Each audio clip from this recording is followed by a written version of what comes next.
Raging Buffalo. Hello and welcome to the 13th episode of the Raging Buffalo podcast. 13, that's insane, isn't it? Unlucky number for some. Well, let's not speak too soon. We don't want any of that. So, my name's Connor. And my name's Tom. And today we're joined by a very special guest, Peter Miller. Would you like to introduce yourself? It's lovely to have you here. Good evening, ladies and gentlemen. My name is Peter Miller, and it's my great pleasure to be here with the guys. Good evening, ladies and gentlemen, is the name of my podcast, which has yet to be even one episode. So 13 episodes, congratulations. So 13 is actually a lucky number for me. Oh, yeah? So, yeah. And how is that? It's always been a lot, but that's an attitude thing, right? So you think my grandmother said about bad luck, she said, approach it. And so if there was a ladder walking underneath the ladder, she'd walk underneath the ladder. Oh, okay. So break all of the rules. So throw them all out the bag. Anything's ever looked bad. My grandmother always said, no, think about it the opposite to what everyone else thinks. So I thought, okay, I'll do that. Balls to it. I mean, it's funny, because in Thailand, people are very lucky. People, I say lucky, people love this notion of good luck all the time. So whenever you say hello to someone, when you cheers, it's always good luck. When you say goodbye, you're always saying good luck to them. And one of the things that you get in Chiang Mai, one thing you notice in Thailand when you're living here, is how much people absolutely adore the lottery. and how they have to have a lucky number always. I mean, of course, like back in Australia, people do the lottery, right? The national lottery. And then yeah. But here it's superstition. Where in Australia you don't get the superstition, but here they're enormously superstitious about everything. My partner's lucky number is 8. So whenever she looks at the lottery numbers, she'll make sure that 8 is in there. It's featured at least once or twice. Yeah. And then if she can, she'll get 98. I don't know why this is a lucky number, but it is. Right. So she's always like, "Oh, Tom, what do you think? What do you think of these lottery numbers?" I'm like, "I don't care. Whatever. Pick what you like." Yeah. She's no, okay. But if I feel like caring that day, or feel like helping her out, I'll find one that might have like 4 or 5 8s, and she'll go, "Oh yeah, cool, I'll have that one." Right. So my partner uses the numbers on the number plate of the car, and she'll try and find something like that. But it's not just the lottery; it's everything they do. To do with, I live out on a farm, and we have a spirit house. You understand about the spirit house? Yeah. Oh, for people in Chiang Mai that don't understand what a spirit house is, that don't live in Thailand, what is a spirit house? Well, it's animism, which is everything has an animal associated with it, or a spirit, trees, everything around you. And so it's paying respect to particularly those, the feeling. You can't see it, obviously, but I don't know that much really about the spirits, but I just know that it's very important to them. If you'd like to learn more about the spirits and animism, you can go to the Raging Buffalo website. We have 2 blog posts on the subject. Oh, do we? I do that much before we even started Raging Buffalo, I'm sure. What I do know is that usually you have 2 spirit houses. You have a big one and a small one. Right. Now the big house is for the big spirits, the big ghosts, the Buddha, and all that sort of stuff. And then the small ghost house, small spirit house, is for the family and for the pets and everybody around you. Right. So there's that hierarchy as well. Right. But spirit houses, they predate Buddhism by about 1,000, 2,000 years at least. Right. I mean, it's a very ancient way of respecting the people that have died, the deceased. And it continues through today. It's strange. I mean, I'm quite sure your partner, she'll put out maybe a bottle of Nam Deng and some water and some sweets or something on the house, no? Well, we have a spirit house outside, but there's also inside. There's what you call an altar. Yeah. And that's every day. It's used every day. It's decorated with all kinds of things, I just wonder, by any chance, is this placed above everybody else? As in, it has to be the highest point of the house. There can't be anything above it. So that's what I'm to understand. It's like in my house here, we've got a space between the bedrooms, and instead of it being another bedroom, it's the place for Thai people to place the Buddhist monuments and what have you. Yeah. The Buddhist statues. Yeah. For them to pray to. My partner's house is the same. It's always the highest point. Because the idea is that you're not supposed to have anything above Buddha, because Buddha is the highest Yeah. point to contact, I guess. We rent our house, so that's not possible actually for us. We've just got a desk, Oh, a fair normal enough. desk, a table, Yeah. but it's decorated with all kinds of stuff. Yeah. And it's really beautiful actually. But at night time, my partner will recite something from a Buddhist book. Okay. Yeah. Very in contact, in touch with her Buddhist side, I take. Very, very spiritual person. Yeah. Well, those. So she doesn't eat beef, and I said, "Why don't you eat beef?" She eats chicken and pork and fish, and so she explained to me that the reason why she doesn't eat beef is because that's the big spirit, right? There's a big spirit in cows and bulls, and to kill that is not as well. It's easier to think about a spirit of a fish or a smaller animal that you're consuming. Ah, Yeah. I wonder, because I've got a friend called P Dom, and he doesn't eat beef. And I wonder if it's the same. But I mean, he turned to a Christian, which is very unusual in Thailand. He became a Christian. Oh, wow. Been a Buddhist for so many years, what have you. But I wonder if she's more leaning towards the Hindu Buddhist, because Hindus they have the sacred animals. That doesn't count. Yes. We're getting into territory. What I know, actually, It's great I to find find out. it fascinating, but I just know very little about it. But I kind of make my own thing up because I'm the one that does the spirit house in the morning. Oh yeah. Well, because I just find it's a place to stop and think about all the goodness that I have in my life. You know, Yeah. It's really a gratitude house for me. I don't have any conception of the spirits around me. I just use it in the morning to get up and I prepare some. It can be tea or something to drink, so two little cups. And like this morning, gave them a Kit Kat. Right, Oh, yeah. a bit of Kit Kat there. Why not? Okay, you know, and you can buy the little goodies, kanom they're called, kanom. from the shop. They're little kind of thing you can put them out. But for me, it's just time to stop and just go, that's cool. I like it. This is fantastic. You know, I just had some amazing stuff happen to me just on the weekend that it's extraordinary. One of the most extraordinary things that it's ever happened in my life. Basically, I had a property here and I need to sell it. And everyone said to me, "Oh my God, this is going to take months and months and months." And I sold it within a week. That's wonderful. And it was just the most. Everyone just went, "You're kidding!" It was just a sequence of events that one thing led to another. Bang! And it was. And I just what? And that's it. You think, "Oh, I'm Maybe the so spirit grateful house for is that," helping. because I was prepared to put in months and months of work to try and get this thing sold. Yeah. You know. Well, it usually takes a year at least. Yeah, maybe 2 or 3. Yeah, the saying is, condos in Thailand easy to buy, hard to sell. Oh, really? Yeah, I'm easy to surprised buy, by that. hard to sell. Because foreign can buy condos, and there's more and more foreign coming to town. So I'm surprised it takes so long to get rid of a condo. Yeah, but there's a lot of stock. So I approached the agents at and they said, "Oh man, it's never been this busy." Why? I kind of think Chiang Mai's just been through a really difficult time. Really difficult time. I've been here since 2014 and I've never seen it suffer like it's just suffered. You know? Yeah, I mean, so it didn't help when the king passed away, and you had the year of mourning. So a lot of foreign people, they were scared of coming, not scared, but they didn't want to come to Thailand so much because they knew that, all right, you couldn't have these excessive parties, and a lot of foreign people who want to enjoy themselves and go on holiday. Yeah. So because these parties were subdued, they didn't want to come because of that. And we can talk about the politics, bless not, but that can also impact upon it as well. It was to do with the smoke in Thailand.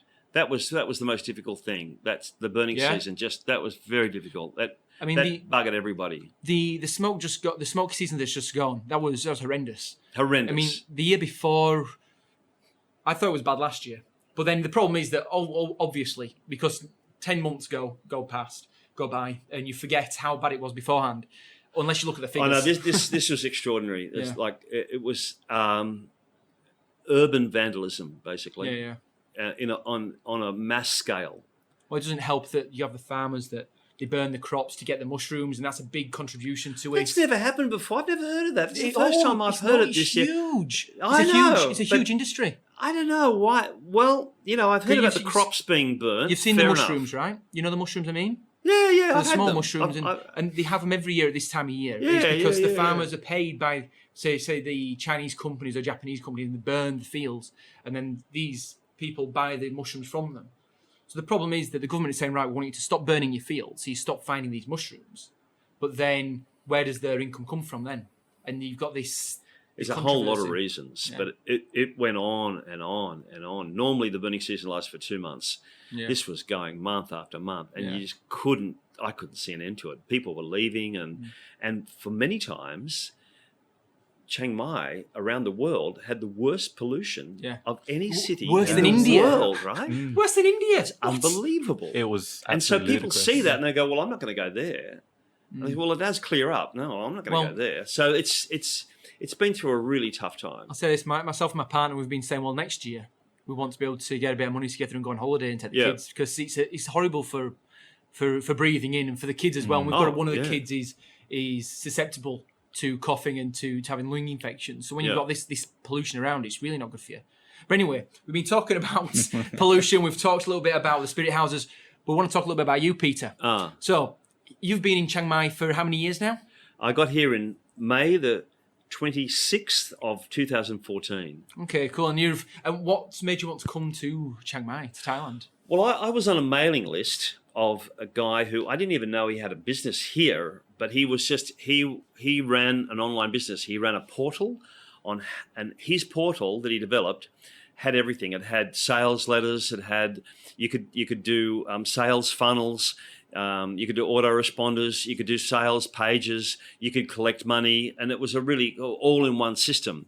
And I was just on his mailing list, and I had a year or two before had a divorce, and so I was just a bit lost, spinning my wheels, just not really enjoying being in Sydney. Wanting Which, to kind by the of, way, Sydney's a wonderful city. Sydney's trendy. Sydney's very trendy. It's lovely. It's dynamic. It's expensive, but it's trendy, and I love it. But I'm over it. I'm just I want there's a big world out there, and I'm ready to go. I just didn't know how to do it. So anyway, talking about what my grandmother said to me, I just thought that something was going to come up. I just thought something going to bang and come this email one day, and as soon as I read the email, I knew what it was. They said, we're looking for 4 interns to help us launch a product. You can join us for 4 months, not paid, but you'll learn a lot. You'll learn how to launch a product, a digital product. I thought, that's pretty cool. Send us a video. Send us the reason, all your experience and da-da-da-da. And I got the job. And I was with a couple of other people who were very experienced. And we launched the product in August, September. And it was a big success. It was called Copy Sniper. Okay. And it was answer a whole lot of questions about your product, and it spits out a sales page, a really cool sales page. All right. Yeah, and it was a great product. Anyway, I'm packing my bag to come back home, as you do, and I thought, no, I want to stay here. This is really good. This is really good. I had a few bookings as an MC. I did those, and then I just put my price up to a point where people stopped booking me. So let's just back up, right? As an MC, so you were. So when I think of an MC, I'm thinking of some what was the band from the early noughties, late 90s? I can't remember A now. lot of people just think freestyler, no? Bomb Funk MC. Okay. When they're doing the rapping and they go on stage, go yo, well, put your hands up for whatever. I don't know. But for those of the people who don't know, what is an MC? What is it that you do exactly? Yeah. Well, it's the letters M and C. They stand for Master of Ceremonies. Yeah. And this is an old term. It comes from the 1600s. So the Master of Ceremonies was in charge of the Pope and all the religious things to go properly, all the celebration. All right. So we've inherited this old-fashioned title, which has now been changed to Event Host MC. Yeah. And people understand what an Event Host MC is. It's the host of an event. And I just got there originally as an actor, and I was just looking for other ways to earn money. Now, being from England, you understand what a compere is. Yeah. Right? Americans have no idea what a compere. They've never heard the word compere ever before. Like a talk show host. So I got into this. Oh wait, I'm thinking of a different meaning of compare. Not comparing apples and oranges. No, I mean compare. In the word compare usually used for us and au pair. Sorry, I'm thinking of an au pair. Not compare. Sorry, Pete. What's a compare? I'm thinking of an au pair. Sorry, I was thinking. Wait, isn't that someone who looks after kids? An au pair and a compare. Okay. Yeah. So what's a compare, Peter? For those of us that don't know, so obviously we know. So an MC runs an event, right? Come on, don't be scared. Don't be shy. And I specialised. I got into corporate, and then I got into weddings, and I just found weddings to be the most fantastic, fun way to earn money. I just loved it, and I stayed there, and I wrote a book, and that became a bestseller. And so I've sort of stayed there, and now I educate people. I have the MC directory, and hosting professional MCs on the website. So wait, let's back up here. You said you were an actor. Yeah. So you this was your profession. You were an actor. That was your profession for a lot of years. Performance, yeah. And what sort of performances did you do? Well, I was a singer in musicals. Oh, okay. And actor on TV. I think we need to get Peter in touch with Rick, who we had on last week, because he set up the Actor Factory in Chiang Mai, and it's for people, budding actors and people that have acted before. He's trying to get proper theatrical productions together in Chiang Mai. So I reckon we should get you in touch with him, because you may be interested in doing something like that. Well, acting is a beautiful thing to do. It's hard to have a consistent income, that's all. And I just wish it was the industry was set up for the actor to win.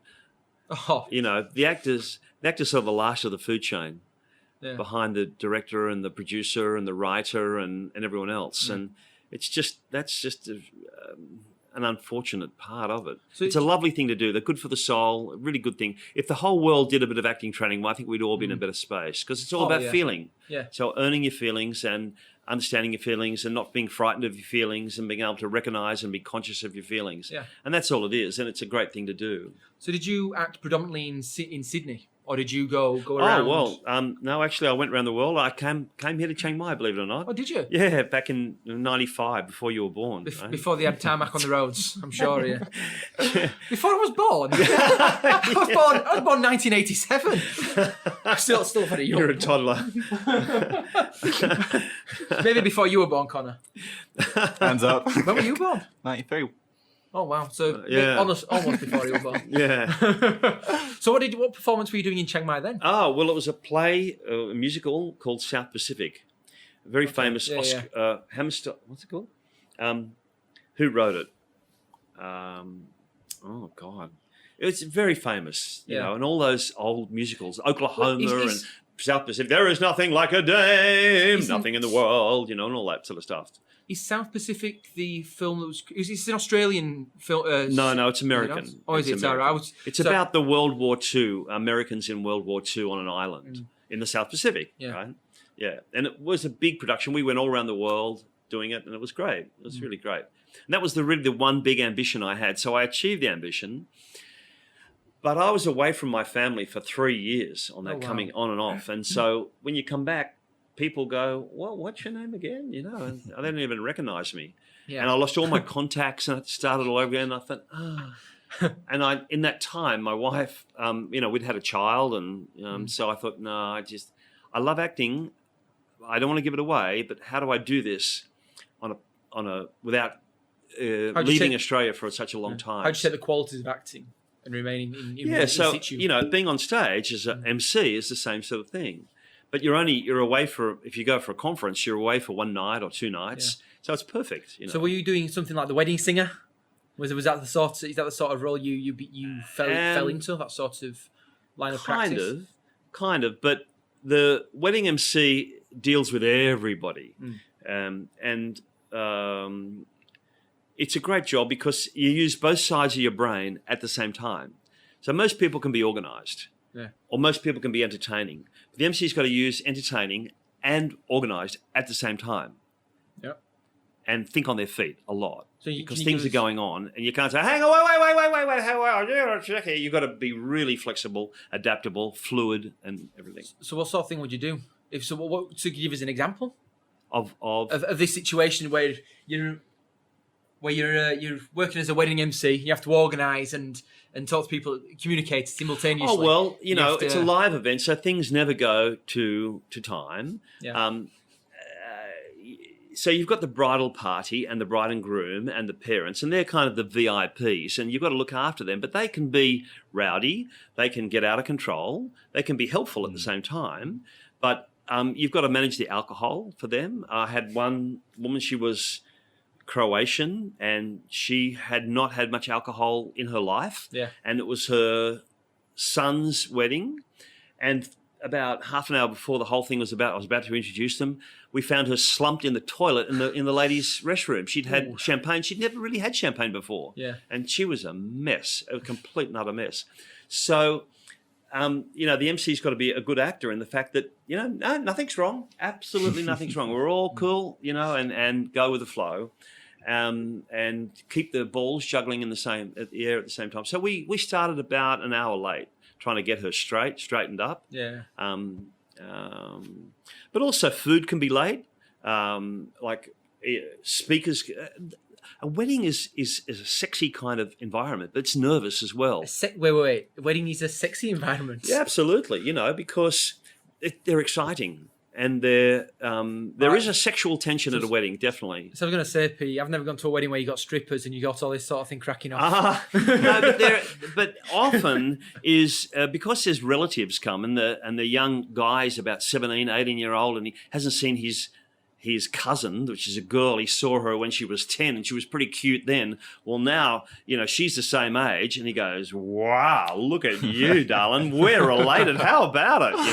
And that happens a lot. And the cousins go, geez whiz, man. And things go on at weddings that...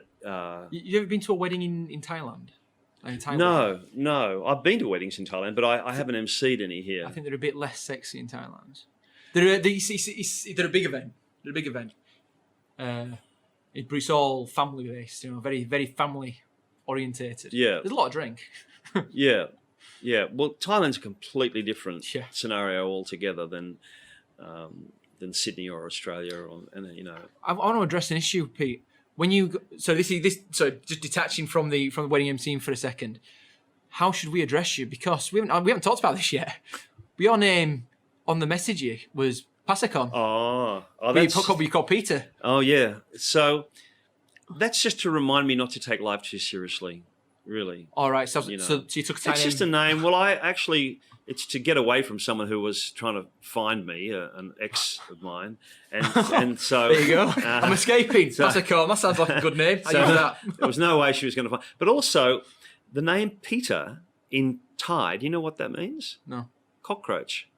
Peter. Wow. Peter. Oh, there's a Peter. Yeah. That's the word for cockroach. So I had no idea. So my girlfriend was calling me Peter. I'm thinking she's calling me cockroach. So, I changed it. We looked up a letter or Thai male name starting with P, and I like the sound of Passakorn. Okay. And it means sun, which Peter kind of means rock and sun as well. So it kind of fit. I thought it was a teat. Sun's a teat. I beg your pardon? The sun in the sky. The sun, yeah. I thought it was a teat. Heat. A teat. It does. A tit, yeah, it does. But there's some, anyway, we found the meaning of it. You can look it up if you like, but it's some, I don't know. it's some, I only asked. It's the meaning for the male name is different from the actual Thai word itself, yeah. I think, I only asked because I've been here 3 years, but I'm always learning new words. And it's funny because you've been here for 4 years, I've been here for 3, Connor's been here for 1 year, and Connor will know some Thai that I've never even heard of.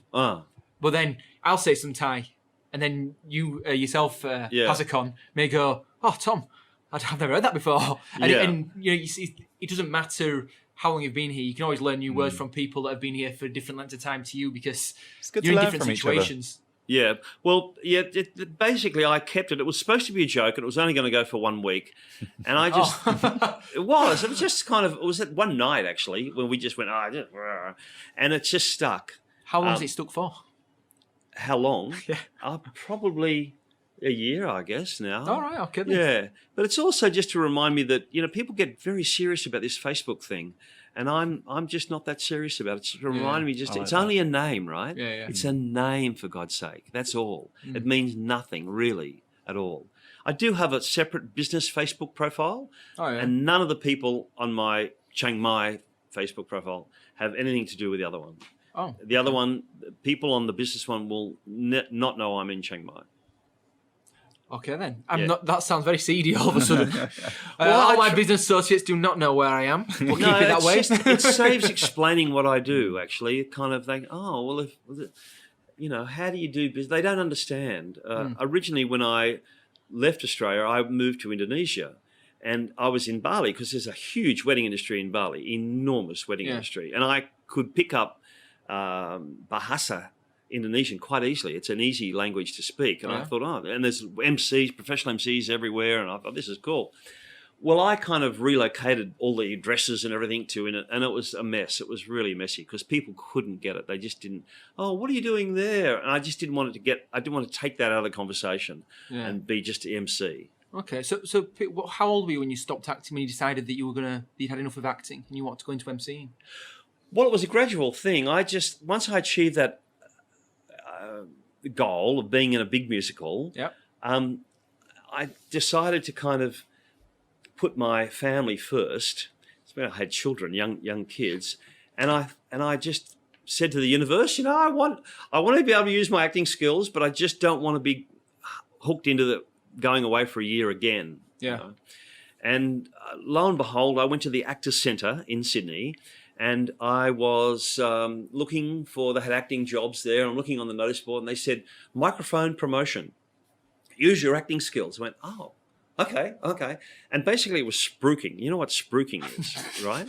That sounds like a dodgy position in the bed. What's spruiking? Well, spruiking is microphone promotion for retail microphone promotion. Hi, everybody, and welcome here. We've got 50% off this product today. And you have to talk for hours and hours and hours. And for me, I was just a natural at it. I was funny and da-da-da-da-da. Well, is this a bit like on Phoenix Nights where they sing, "Come get your black bin bags on offer till December"? I was thinking about the old English markers. Get your apples for a pound. Yeah, that's right. So you say you were a salesman on the front of a shop door, Right? Is that right? With a microphone. It Well, can be a very that's fun how- job. Well, that's how I kind of started, and I became well known for just because I was a bit bored myself, and I've got a very active brain, and I thought I'm going to tart this up a bit, and I made it interesting for myself, and it became interesting for. And then the marketing manager from the shopping centre saw me and said, "Oh, you're going to MC my girlfriend's wedding."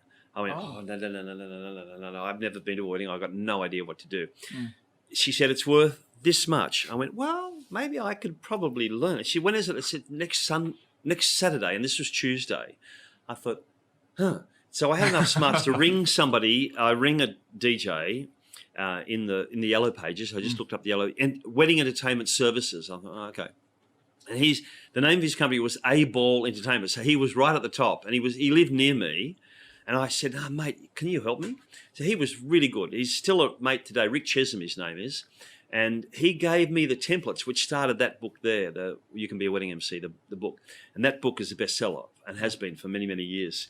And I loved it. I turned up and went, wow, how long has this been going on for? This is fantastic. All the girls and the guys are dressed up nice. Everyone's in a suit and everyone's having fun, beautiful food, dancing, speeches, emotional speeches about love.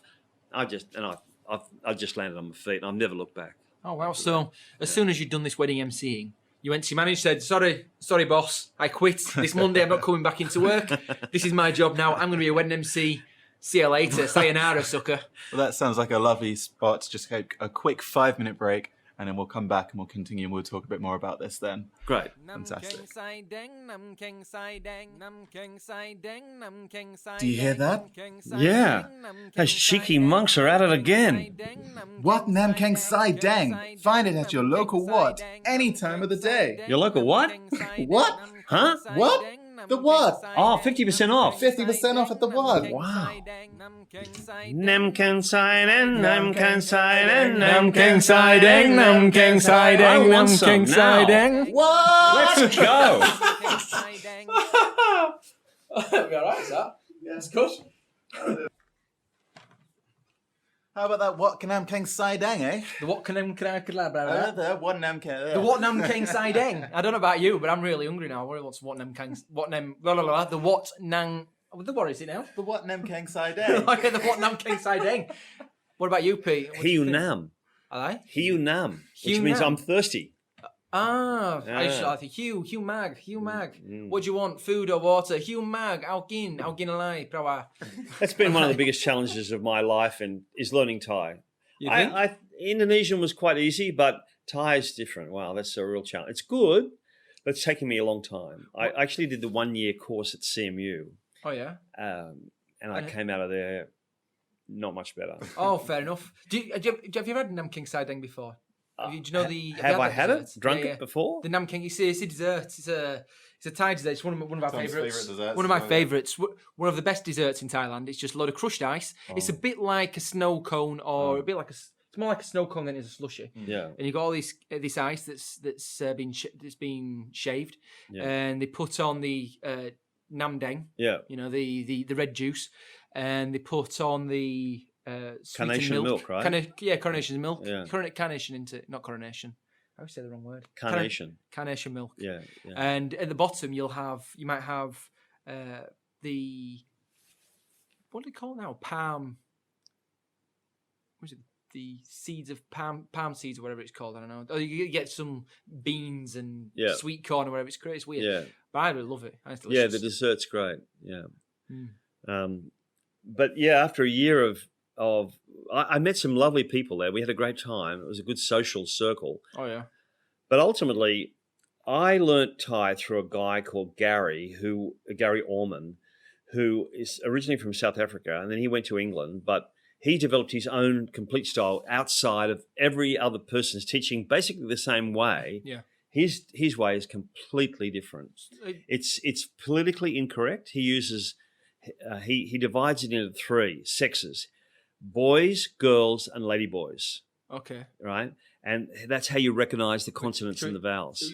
But it sticks in the mind. He's a teacher of advanced learning or accelerated learning. Yeah. And if you know anything about accelerated learning, it's the most bizarre. The more bizarre, the easier it is to learn. Yeah. And so that's how I learn. I can read it and speak it.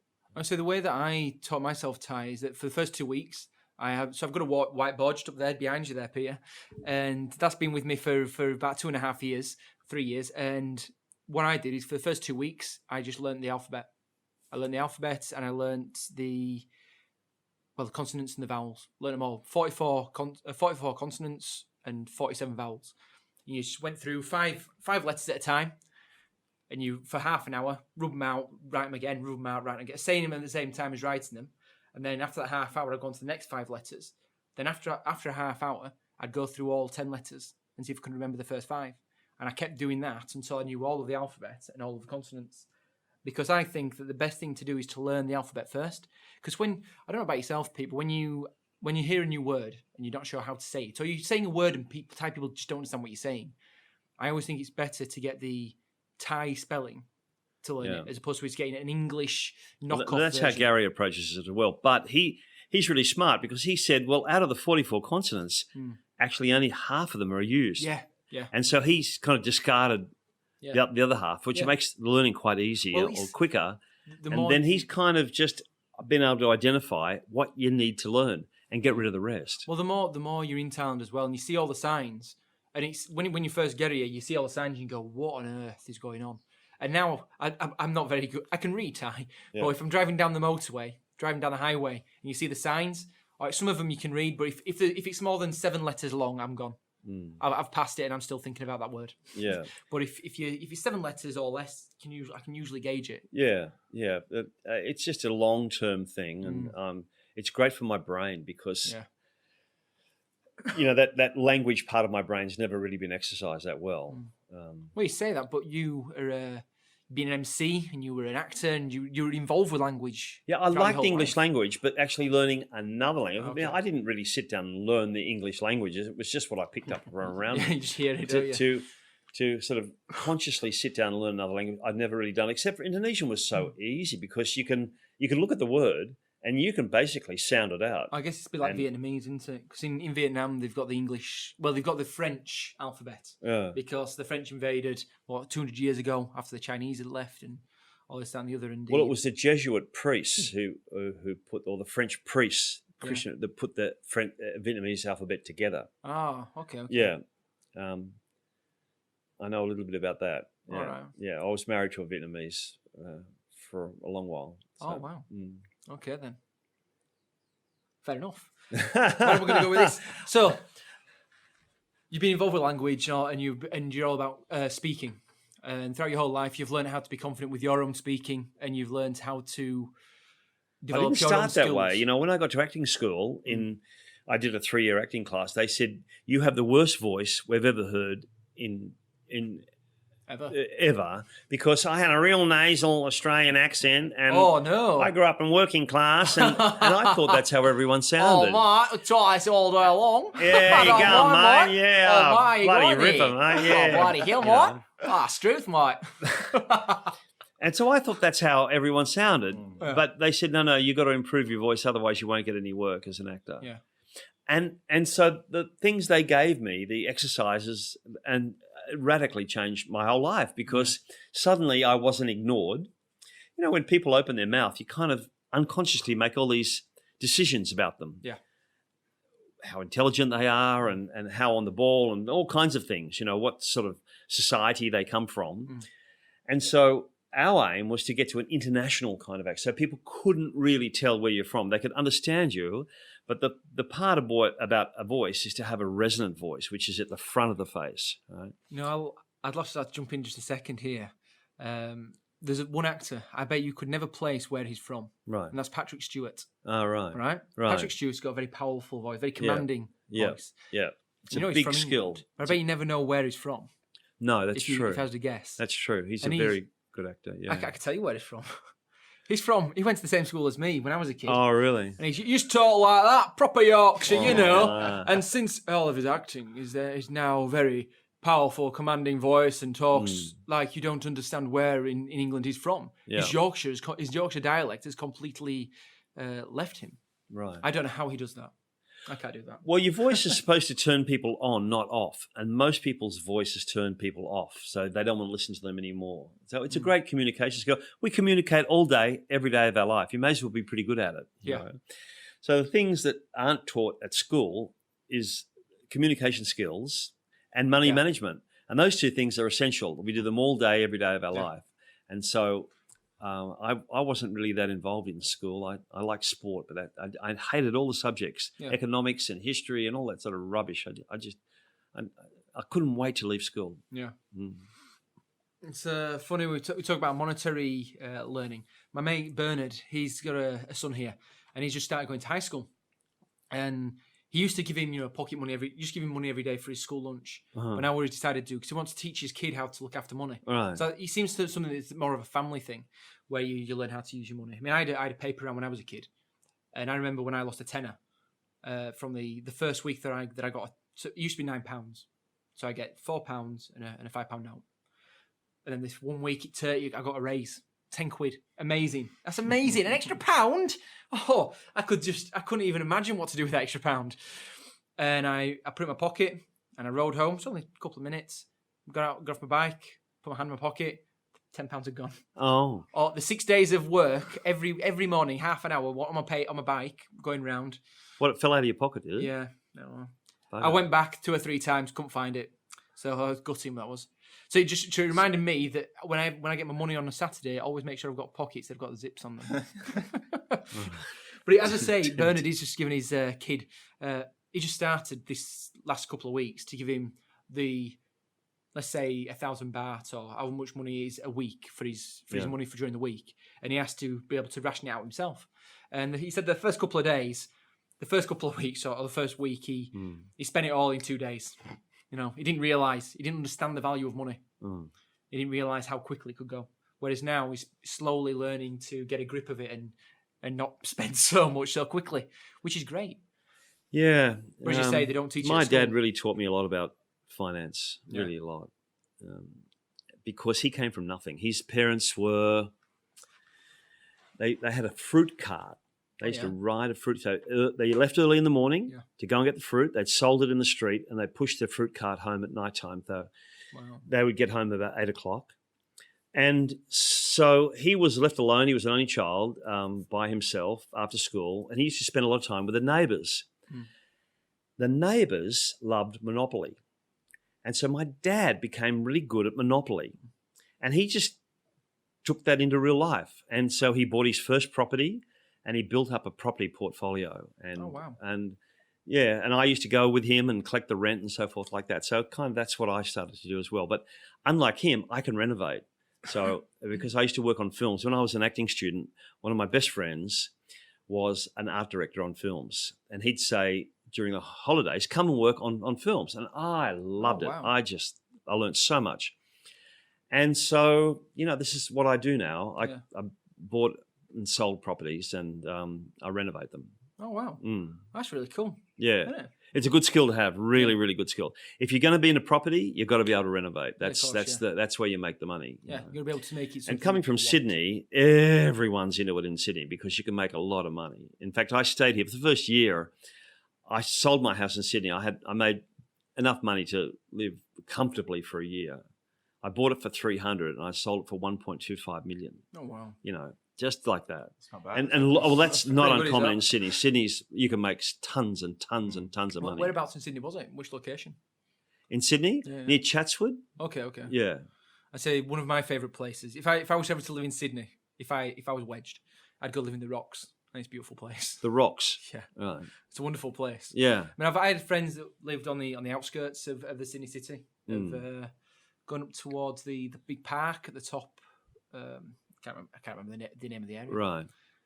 We say there's lots of very nice different Oh, niches in cities. Sydney. Loads of nice it's niches. dynamic. An amazing place. Yeah. Amazing. Lots of park spaces. Beautiful place to Wonderful. Just wonderful. But, you've got to be able to live there. Otherwise, you have to live way out. And I grew up in the suburbs and I developed that, how you going?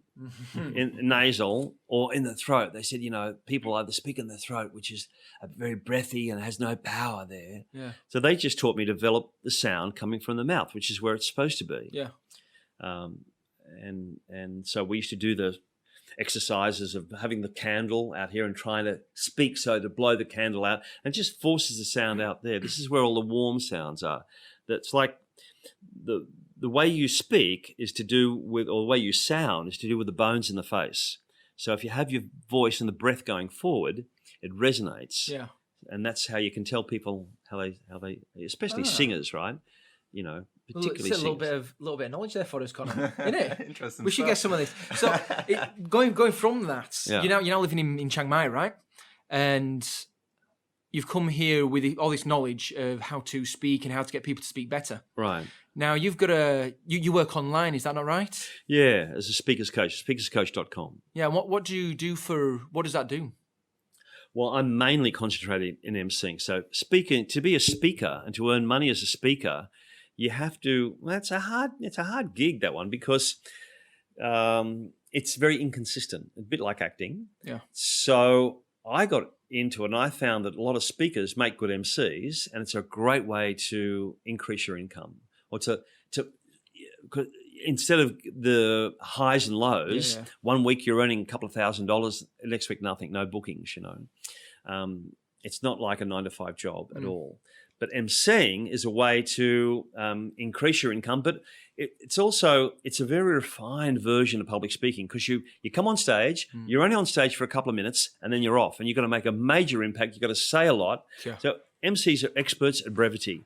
They can say a lot in a very short space of time using their body, their facial expressions, their voice, vocal variety. It's called vocal variety and facial expressions, and be very dynamic just in that short space of time. So it's more refined. Yeah. And some speakers can't do it. They Very like the stale. long and involved story. If a speaker has 1 minute to tell a joke, an MC's only got about 5 seconds to 10 seconds. They're called one-liners. They say a one-liner. Like often I'll start and I'll say, good evening, ladies and gentlemen. For those people who are into reincarnation, welcome back. And that's it. Well, I don't know about you, Connor, but I don't think I'd make a very good MC. I think I'm more like the Billy Connolly of MCing. I don't know, I'm not. Like a nice long drawn out story Yeah. to really get the gravitas and the impact. Yeah, that's a speaker can do that, but an MC can't. Yeah. Yeah. You've got 2 minutes. 20 minutes. Well, make that a bit 20 minutes longer. is good. We'll do with that. In saying that, I tell you what, when I was at university, and like all the avid listeners we have, Connor, all our mothers, we know that I studied architecture back home. And when you do a presentation, you've only got 5 minutes. And usually that's too much for me when I do a presentation for architecture. Because when you know what you need to say, you get it out. And you get it out in a very theatrical way so people engage. Yeah. And you get them to smile and to laugh. And if they're having a laugh with you, they're on board with your design. Yeah. Usually. And I remember one time doing my masters, and we had to sit and watch everybody's presentation in this big auditorium. The only time we've ever done this.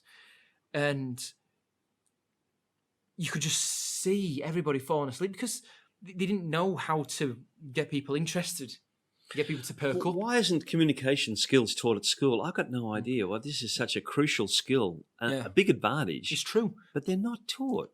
When I was at school, they teach these cards, right? The school kids get up there with cards. That's the worst thing you can do because you get them out of order, and you go, "Oh, what order am I?" And then if you're nervous, you drop them, and then the whole thing's gone. You know. When I was at school, it's just when you're in the classroom, in fact, and you're talking with your teacher, or when you're in the classroom environment. And I remember countless times my parents were told that, Tom he gets involved and he's conscientious and he's keen to learn, but he talks too much. Now, I would see that as an advantage, because if I'm talking, then I'm learning how to discuss and how to debate and how to communicate. Because something that's looked down upon in schools is people talking, when really that should be emphasised, and it should be. Well, it's actually taught the wrong way. That's the problem. Yeah. As I don't know about you, but I was taught little boys should be seen and not heard. Yeah. That's a terrible thing to say to someone. I don't know. Sometimes it's quite nice to say to but not all the time. My partner, she's got 3 kids. One's 14, one's just turned 8, and the other one's going to turn 6 this month. And Nia has become, over that last few months, he's become a talker. He likes to talk, and he likes to know everything about what everyone's doing, which can be a bit annoying, but I think it's good because when I have conversations with him, sometimes he'll want to know, and he'll ask really intriguing questions you wouldn't expect. He said to me, we were in the car, he's fascinated with World War II right now. He's fascinated with it. And he doesn't know anything about it, so I try and educate him in the right way, and I try and show him what happened in World War II. And we've just had the D-Day celebration, memorial recently, and I've tried to show him some videos of people that were there and this, that, and the other. And he's bothered all that off, and he goes, Tom, World War II, the Nazis did it. Yeah, they did. Very good. World War IV, who's going to do World War IV? I said, we've not even had World War III yet. And he says, yeah, but what about World War IV? And I'm like, well, how can we do? We can't even consider World War IV if we hadn't done World War III. But it's good to engage. But it often gets driven out of them. This effervescence and this lust for learning. I've always said to myself, I'm an LLL. Right? Which is an attitude. What's LLL? Lifelong learner. Okay. Oh, very good. It's an attitude towards change, that you welcome change. Bring it on, bring it on, bring it on. When I was a parent, my first child was born, I was frightened. I was really scared because I had no idea. And someone said, you're bound to repeat the same mistakes that your parents made on you if you don't know what those mistakes are. Right? You know what? I remember when it comes to making mistakes that your parents have made, because I don't know about yourself, Peter, but I'm very gung ho, can be quite stubborn on the occasion. Connor, would you agree? I'd agree with that, definitely. Right.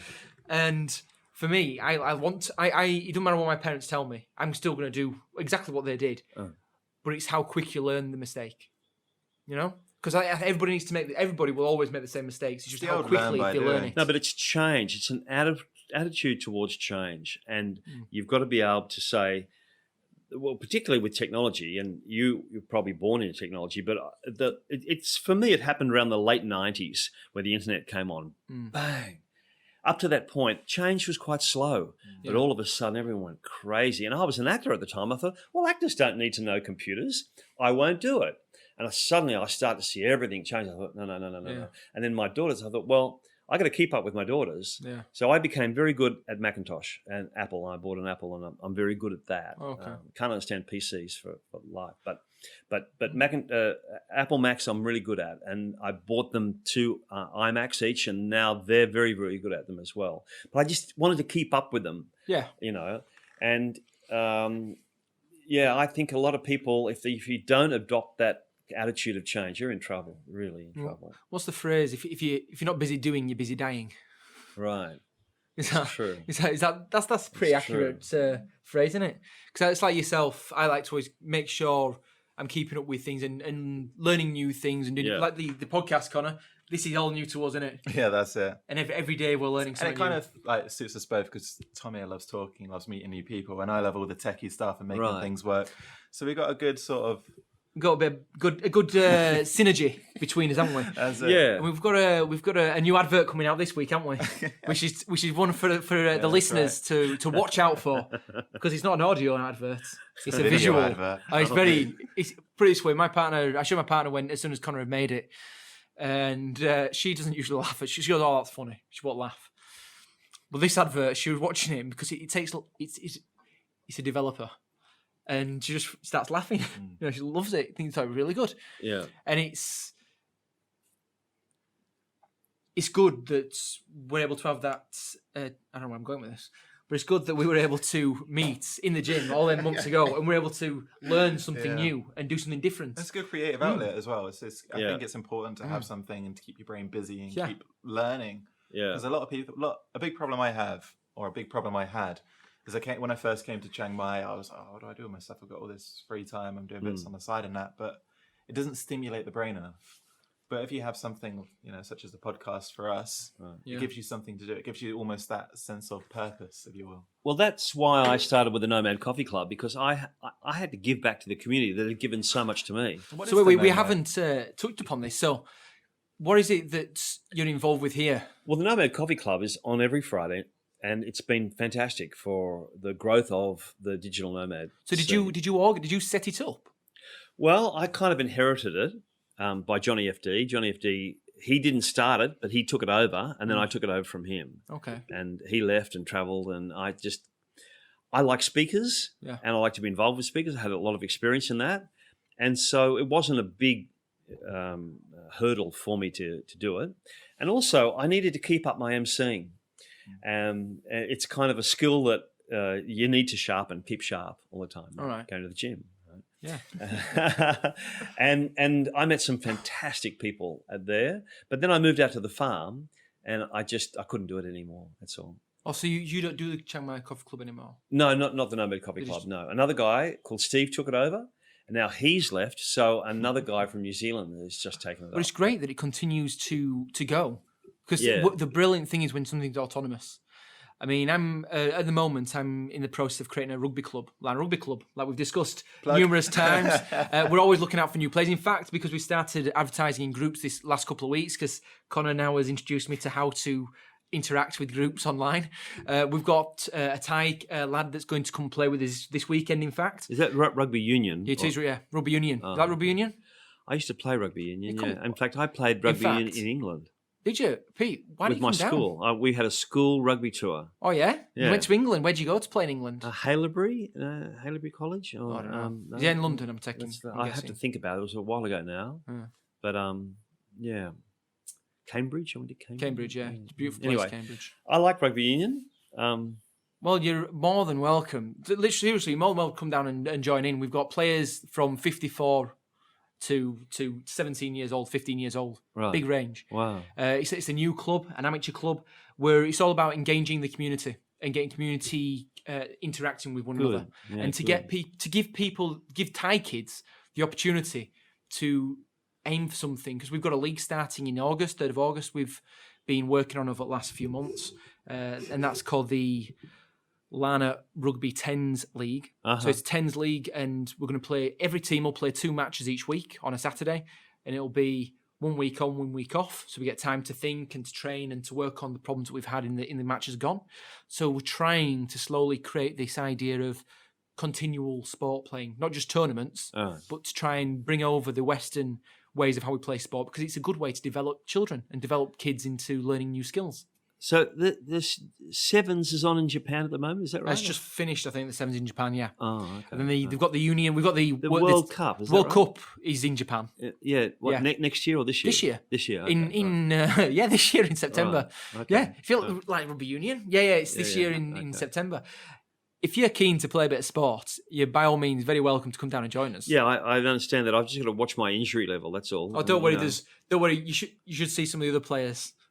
Yeah. Yeah. But it's all very, very friendly, very amateur. It's tackle, not tip, right? Yeah, tackle. Tip.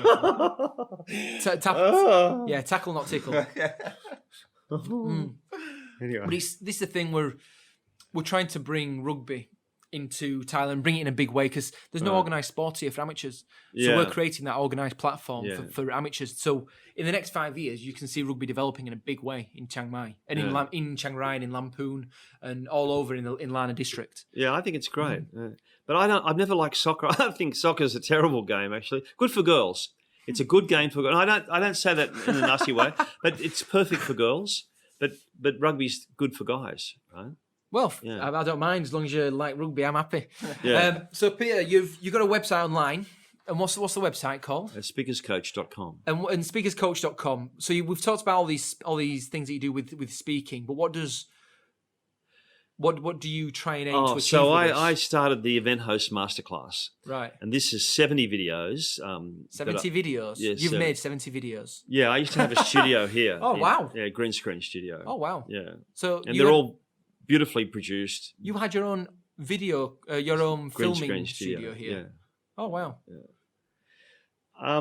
It started because the MC directory gives a profile or a showcase to wedding MCs and corporate MCs. But the way we used to do it is to try and get a show reel to show how good an MC is. We used to go to the venue and try and video them on stage. It was really difficult because you were getting in the way of an event and the sound was always crap and it was out of context. So I developed this way of producing a script, putting a green screen behind and filming them anywhere. We used to film in hotels and any room at all and have really good sound. And then I'd put a picture of a wedding behind them.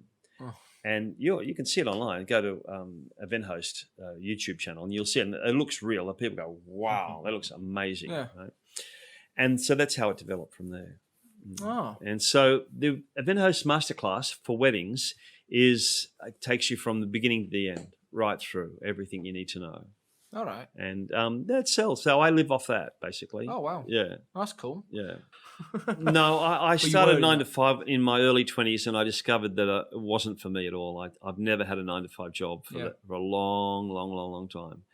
I just feel trapped. As soon as I start a 9 to 5 job, I just feel as though I'm in some mouse on a treadmill and it's not good for me. Yeah.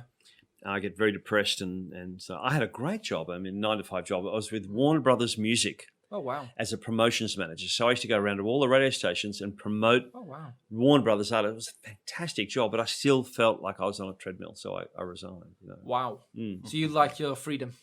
Yeah, freedom's very important to me. Hence why you came to a different country. Yeah. Balls to staying Yeah. in Australia. I'm going to Chiang Mai. Well, freedom's really what everyone's after. You know, and that's why prisons exist because they cut off their freedom, Yeah. right? Yeah, of course. Yeah. So freedom of thought, freedom of expression, and if you look at all the surveys that people do, you know, what do you want out of life? And they say happiness, but happiness is kind of a nebulous term. Yeah. Freedom's more accurate than that. Yeah, of course so it is. I respect freedom, and I respect people who go after freedom. You know. So, with your speaking, with how you get people to be confident to talk, that's what you do, right? Well, website. the first thing I do is ask them, and normally you might have this yourself. Is there some event in their life, probably at school, where they were shut down? You know, it stems from little boys should be seen and not heard. But for me, I was reading the Bible. Every Friday we used to read the passage from the Bible. Okay. And I'm going, I was so stutter. nervous, I could hardly even read the words on the screen, on the page. And someone said, "Shut up, mate, we can hardly hear you. You're terrible." You know, and that, I just put the book away. I never really spoke after wow. that. It traumatized me. And a lot of people have had this thing, whether it's a parent or at school or somewhere. And if you dig deep enough, often they've been discouraged from it and they've never really got over it. "Oh, I'm never going to speak in public ever again." Or they've tried it, particularly emceeing. Yeah. Go, "You want to MC your sister's wedding or your brother's or some friend's wedding," and they've got up there and they've blown it badly, or they've told a joke and it's gone badly. and you're down a rabbit hole, and you'll never recover, and you'll never do it again, sort of thing. I wonder, because in Chiang Mai we know how Thai culture is. It's very reserved. You know, it's similar to the young boys should be seen and not heard. Yes. Where people they're too nervous. IMAG. They don't want It's to all talk about saving out loud face. much. That's where it all stems Yeah, from. so- Southeast Asian culture generally is about saving face. Yeah. So I wonder if there's a way to get, because in the schools in Chiang Mai, even not the international schools, because it's taught a little bit differently, but a lot of the majority of the people in Thailand will be taught at Thai schools, right? At the public school. The public school is a private school in England, so the comprehensive school, let's call it that. The government schools. Yeah, so the comprehensive schools Yeah. in Thailand, they're, it's like with sport. They don't teach them much sport. They'll teach them a little bit of English, but not a lot of it. But one thing that it will be lacking is confidence, how to speak in public, how to communicate with someone else, and how not to be scared and approach them in a manner that's not too direct and in a friendly way. I wonder. I don't teach public speaking here, and I'd never try it. No? I'd never try to teach it And, here, and no. why? And why not? Oh, the culture's so radically different. It's completely different. I don't really understand it, in fact. Okay.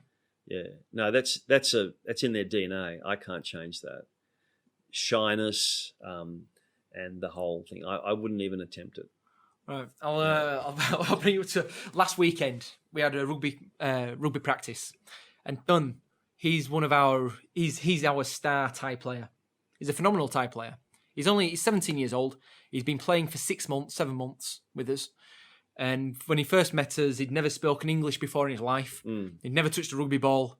None of this. Yeah. And now, he's very, very clever with how he passes, how he moves on the pitch, how he passes the ball. When he goes into tackles, he knows what he's doing. He's not scared. He's very direct with it. And at the weekend, because I want him, so when we're playing tens, I want the wingers to swing like pendulum, and then they need to talk to each other. So at the weekend, I was slowly over the last 7 months, by the way, I've been trying to bring Dunn out of his shell and get him to shout and speak more. Yeah. And when I first met him, he was going, Chai, ow. And they just look at me if he wanted the ball. Yeah. Whereas now, I go, yes, I want the ball. And at the weekend, I'm trying to slowly teach him how to control and how to not be scared about telling someone what to do. Yeah. Because you're not having a go at them, you're working with them. And by telling them what to do, by saying what you're doing, you're helping the team. So I was teaching him it's possible. how to swing. And it was getting there at the end of the practice. But I reckon, I don't know if it's nailed into the DNA. I reckon there's a way, but it'll take a lot of effort. That's the thing. That's why I say if you were doing it at primary schools, or if there was a way, if ever there was a opportunity arose to be able to do that, I reckon it'd take off in a massive way, because Thailand is now catching up with the modern world. Over the last 10 years, you've got the internet involved, and people now have all got the phones, and they're all seeing what happens in the West, and they want to replicate it here, but they're not sure how to. So you get these extreme levels of people being very open, and these other extremes have been very, very, very closed off, very conservative. There's a thing about Farang there. Yeah, Farang is a foreigner. And Yeah. from my experience, Farangs aren't held in that high esteem, actually, because there have been so many Farangs that have made complete fools of themselves.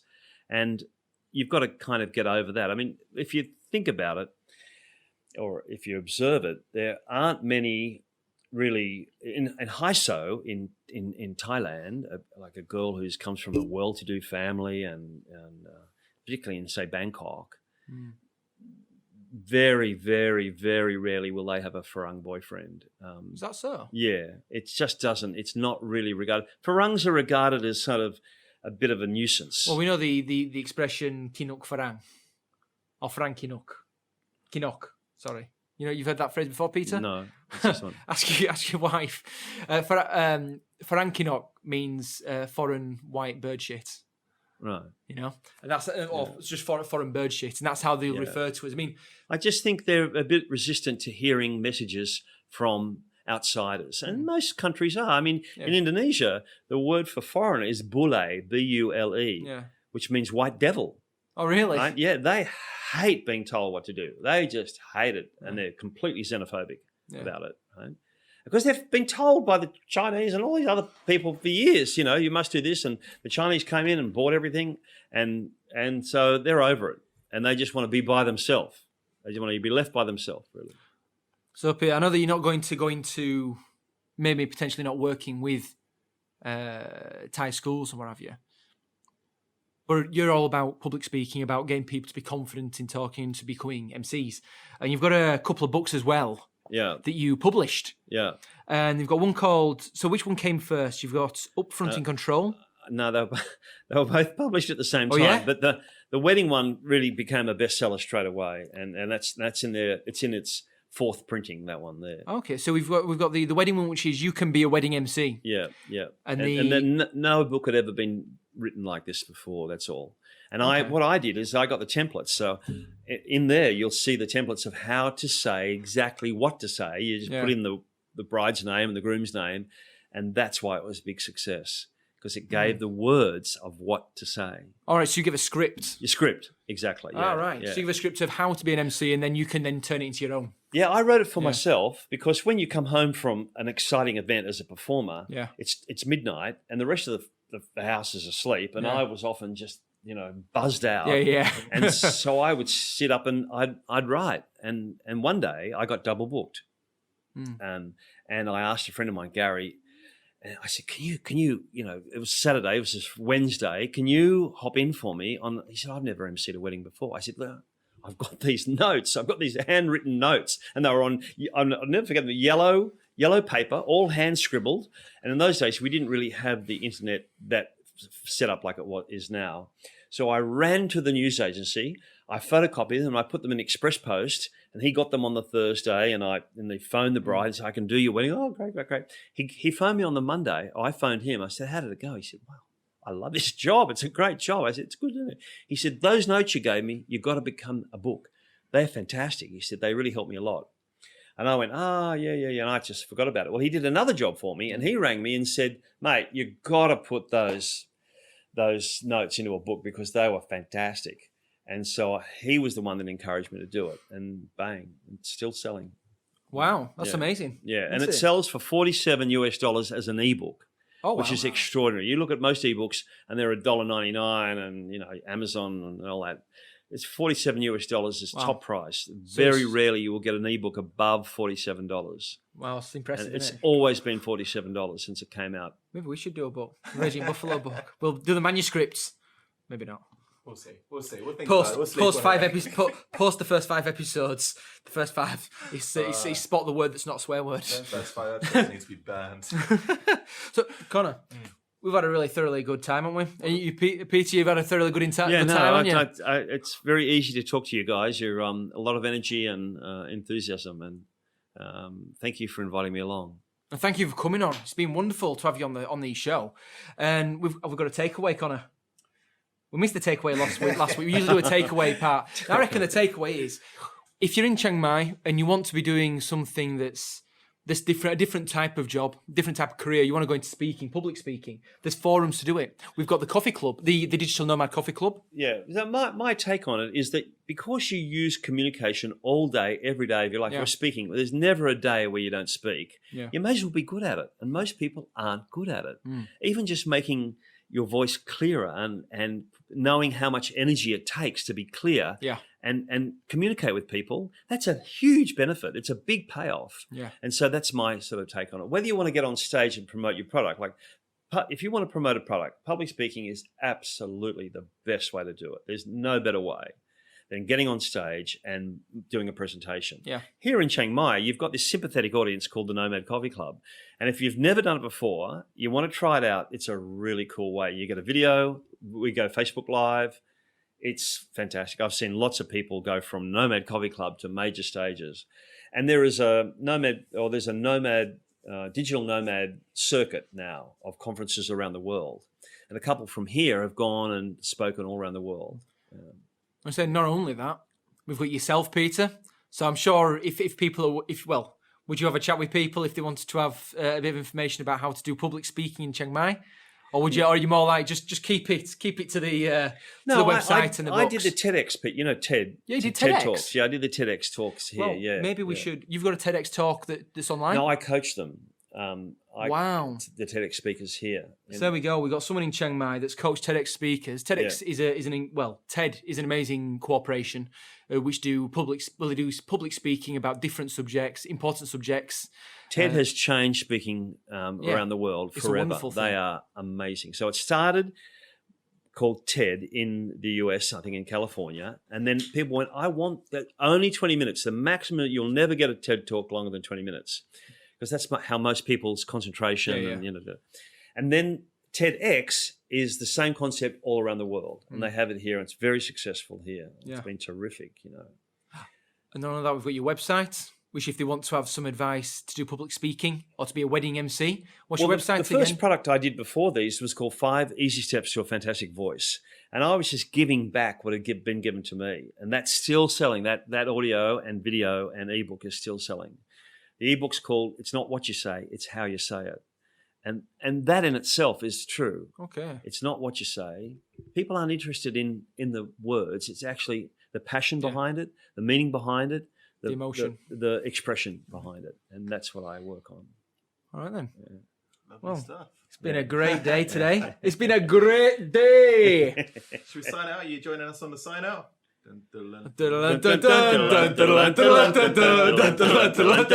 Raging Buffalo. Lovely jubbly. That's cool. Very good.